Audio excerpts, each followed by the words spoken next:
Okay, so I'm here with another video. I have two pretty brilliant ideas that I came up with one and my other client came up with another one. But I always tell everybody that I'm very inspired by my clients. I either get inspired by an idea or somebody gives me and I make up the idea, or somebody does something and it motivates me to motivate you guys or just whatever. All I could say is I got two phenomenal ideas. So, the other day I'm critiquing food logs as I usually do every morning at 3 o'clock in the morning, and I notice, and I make most of my clients post in there that they're doing their emotional exercises. So if you've never watched one of my videos before, I talk about the 4 components of fitness. First one, well, in no particular order, which I actually should say the last one first, but I talk about resistance training, proper style of training, all that, making sure that you're using heavy enough weights to really challenge you, quality cardio. Just because you sweat doesn't mean that you're doing quality cardio.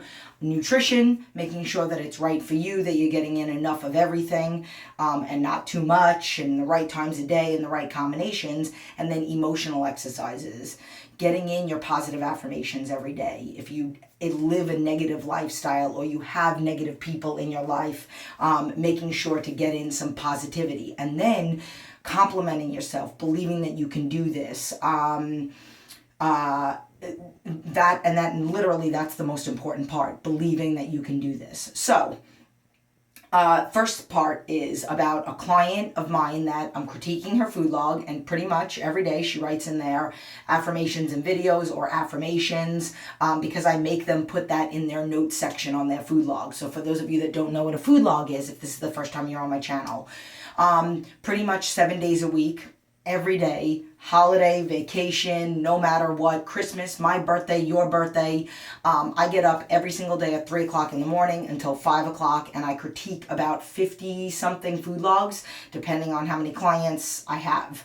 Not every client sends a food log. You either get to your goal, if it's after 6 months, or if you've gotten to your goal after 3 months, but I require a 6-month commitment, you still have to send food logs up until the end of the commitment. And then you could stay a client of mine. If you're not a coaching client and in another state, you can stay a client in the studio of mine and not send food logs once you reach your goal or once you've fulfilled your 6-month commitment. That being said, in their food logs, they send me a copy and pasted from a website where they log their food, they track everything, and I can see all the numbers. And then they have a note section, literally every moment of their day, wake, bed, time of every meal, time of every snack, all that stuff. And everything has to match with the website that they're copy and pasting from, all in one email. So I make them include everything. Like if they went too long, they put in quotes, was in a meeting, so then I know that they know. So they even partially critique their own food log, but they have to include that they did their affirmations. If they went to the bathroom, how much water they're drinking, all those things. So this particular client wrote down the word journaling. And I've never seen her say that word before. And she's been with me for a few months now. So I said, I'm so glad that you started journaling. And then she said, I've always journaled. And then I said, okay, so explain to me what you've been journaling. Now, this particular client goes into the studio in the middle of the work. So she basically said, so usually when I'm in the workout, I feel like if I am doing the workout with somebody else, because we do semi-private training, sometimes you do the same workout as somebody else, but it's geared towards you, where you're at, the weights that are set up, it's for you. So maybe you are doing a workout with somebody else, but you guys are doing 2 different sets of weights. So she said, I feel I'm always finished last. I'm always finishing last. Certain exercises are really hard for me, but I don't compare myself to anybody else. I come home after every workout and I journal what I did, the particular exercise, something I really struggled with, how long it took me, all that other stuff. And then every now and then I look back. And let's say if I do an exercise and I remember, oh my God, it's the first time I did that exercise and I've never been able to do that before. Or it's the first time I did that exercise with my feet a little bit closer together. Or I did it, whatever. And basically, she tracks her progress. So even though we're a couple months in, and maybe when she does do a workout with somebody else, she still finishes after they finish. It doesn't matter because she's finishing faster than she did months ago. She's going back to that same exercise because we never do the same workout, but she's going back to that same exercise and she's looking at how far she's come. Oh my God, I'm able to do it like this. Instead of it taking 10 minutes like it took me on April whatever, it takes me whatever on June whatever. So I thought that was brilliant. And I think that more people need to do that. Like I've had other clients that have been like, I feel like I was terrible today. I was the last person done. And I'm like, doesn't matter if you were the last person done. What matters is that you're in your own little bubble and you finish the workout. So you need to just stay in your own little bubble. So I think that everybody should really, journaling is so beyond incredibly amazing to be able to journal your progress, see where you're at, what the exercise was, what the weights were, how many you did before you had to pause and stop for a second, all those kinds of things. Tracking yourself. If you're somebody, everybody tracks, we track, and everybody tracks for themselves. Let's just say a client, they get to pay attention to the things that they're doing in reference to measurements and weighing in and all that other stuff. Us as the coaches, me as the coach, I track that stuff for them. But for those of you that maybe financially can't fit it into your budget to work with a coach, you should track also. For those of you that are clients, you should journal also and see how far you've come. You have a long-term goal, you have short-term goals. You don't focus so much on the long-term goal because it could be emotionally exhausting. You focus on, getting through each day, each week, whatever. And then also occasionally looking back to see how far you've come. And that is the only time you ever really look back. Getting back to the whole tracking thing, even myself. So I have this right here. These are my numbers. I'm tracking myself. I have different goals. I want to put on size. So I'm making it a point to, I'm not going to look at myself and say, okay, I can't really see that many results. And you're not going to be able to see a half an inch, a quarter of an inch, or whatever on the body parts that I'm working on.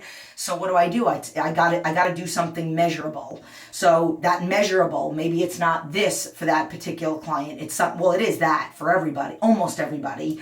But it's about the little mini rewarding and acknowledgements that you give yourself. And I've done a video on that as well. Second part of this video is going to be something that I came up with a client yesterday. So we were talking and she did not at all mean that the workouts and getting in cardio, and even though she hates cardio, which I said she has to change the way that you think of cardio, you're not going to want to do it, you're not going to enjoy it, you're not going to release those happy hormones if you do not, just making sure that I didn't run out of space, that you do not enjoy cardio, you're not going to get the benefits of it if you think of it as punishment. You have to think of it as an opportunity to feel good, sweat, think, meditate, whatever you want to do. Listen to a new song, read a book, watch a movie, if the intensity of it is good. So that's the first thing. But she basically said, I could show up to the workouts and I can kill it and I could do what you tell me to do. And she was in my Saturday 90-minute session. And then she's like, but the food, she does phenomenal. But occasionally she has these little slip-ups. And it's, self-sabotage. It's in hyper-focus, which I get, because I've binged and purged when I was going through my whole eating disorder thing. And for those of you, again, that are the first time you're on my channel, you should go to my website, Who's Jen, and read the Who's Jen tab on www.jenn.m.aguirre.com, JENNAGUIRRE. And you should go read that story. And believe me, I've been there. I get it. That's the reason why clients can communicate with me and tell me and admit it in the food log. They have to learn from it because I've been there. I'm not going to ever yell at them, oh my God, what possessed you to eat that? I can't believe you ate a whole bag of chips. No, I can believe it because I've totally done it. But so we were talking, and then she said, I'm not saying that the exercise and the, cardio and stuff like that is easy. I'm just saying the whole emotional part is so hard. And that's why I said a couple minutes ago that I should say the fourth component first, because it is the most important part, I feel like.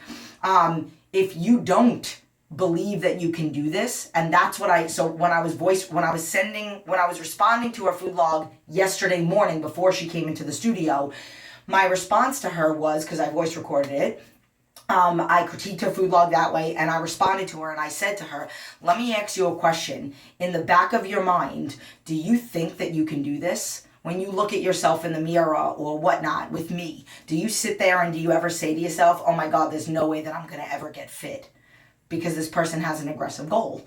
And I literally, I had a feeling. And she basically admitted to me, she responded back, because that's the rule. You have to, send me a food log every night and then respond every morning to my critique, because I pretty much am waking up before any client unless they're across the country. But she responded back and she's like, you know what? Sometimes I do doubt myself. So after session, she did her weigh in, then we're sitting and we're chatting. Nobody else is in the studio. Everybody left. I locked up the studio. So me and her are walking out, and then we start thinking about things to do. So in The Secret, they talk about a vision board, and I love The Secret. The 4 Agreements, Awaken the Giant Within, and The Secret are the 3 books that I love. Books, audios, whatever you want to do. And, okay, good, I'm still going. So in The Secret, they talk about having a vision board. So I tell a lot of my clients to get a vision board or to make a vision board. With her in particular, I specifically said to her, I think that you should literally, the internet is so powerful. There's so many things that you can find on the internet, some true, some false. But I said, you need to go to the internet. You need to go to YouTube. You need to look things up and look up extreme transformations and before and after pictures, maybe a video. And if you're watching the video and then you pause it and you screenshot it, and then when they get to the next part of the video where they show the person's transformation and their after picture, you pause it again, screenshot it, and then you make it into a montage like I do with all my montages. And then you have a vision board, and your vision board is part cork, part dry erase board. Every morning and every night you're supposed to be doing your affirmations, and more throughout the day if you feel like you need it. So on that corkboard part, you're posting all these pictures of transformations. A picture of you, if you've ever been fit and then you've put on weight because of something, a baby, an extreme, an injury or something. Or if you have somebody that you look up to, then you want to have their picture on there also.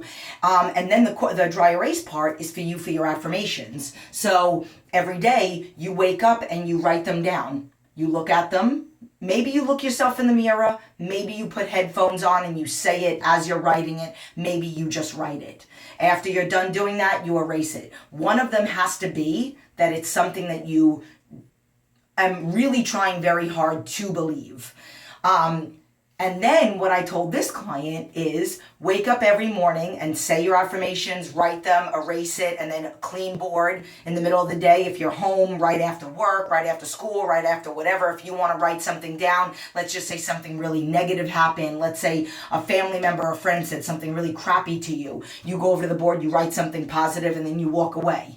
But every morning and every night you wake up and you look at that corkboard and you say, if you can do it, I can do it. And that's her inspiration. And I have to say, that is a brilliant idea. I came up with that as I was talking to her, and I'm like, oh my God, I'm totally going to make a video about this. So if you can do it, I can do it. And it's true. I mean, and you can look for pictures of people that are 50 years old. And this is a young girl though, but 50 years old, where everything says that they should not lose that amount of weight. Hormones, which I don't believe in. I don't believe in the whole, you can't lose weight if you're going through menopause. That is actually something that I still have on my list of other videos that I'm going to make. I have a 52-year-old woman that lost 109 pounds with me in 9 months. May God strike me dead. No pills, no surgery, no nothing. She came into the studio. She hit the weights with me 6 days a week, did cardio 7 days a week. Sometimes she did double days, sent me a food log every day. Consistently lost weight every week. I think maybe 1 week she plateaued and she didn't lose any weight, and then that's it, every single week. So it's possible. So those that's why I say, like, look for everything. Look for every reason why somebody couldn't lose weight. Go online, extreme transformations with people with hypothyroid, which I don't believe that that's an excuse, because my thyroid is fairly level right now, but when I was 157 or 147 pounds, when I was 180 pounds, I did have a hypothyroid, and I was still able to lose weight. What else? Look for things like, injuries, bad knees, bad this, bad whatever. And all those are like big, and whatever it is that you are currently dealing with, look for extreme transformations with this or whatever. If you can't find any on your particular issue, it doesn't mean that it's not possible. You can be the one that breaks the statistic. That's why I say my journey in life is to give people hope, to have all of the medical conditions, physical issues. I have something really bad going on right now on my elbow. My back from a car accident in 1999, a popped rib back here, popped rib over here, bursitis, tendonitis, bursitis in my hip, which sometimes really, really bothers me, a terrible hamstring from ballet when I was like second year in college, double knee replacement, I was told, fasciitis in my feet, Crohn's, colitis, uveitis, hypothyroid, like literally all those different things. And I am trying to prove to people that you can, and having a baby, I'm trying to prove to people that you can have all those things. You can be heavier, lose weight, be skinny, gain weight, physically feel good, get exactly 5 hours sleep. Is it 5 hours? 9, 10, 11, 12, 1, 2, 3, 6 hours. 6 hours sleep exactly every single night and feel like I don't need a nap in the middle of the day and have energy throughout the day. Crazy energy for an 8 a.m. client, 8 a.m. clients, and crazy energy for 7 p.m. clients. And for my baby in the middle of the day, my son. So, I hope this video inspired. I hope it gave you guys a couple ideas. That's ultimately what my journey is. And I'm going to eat breakfast because I'm starving. I just took a shower after getting on the treadmill this morning. So, hungry. Gotta go feed my belly.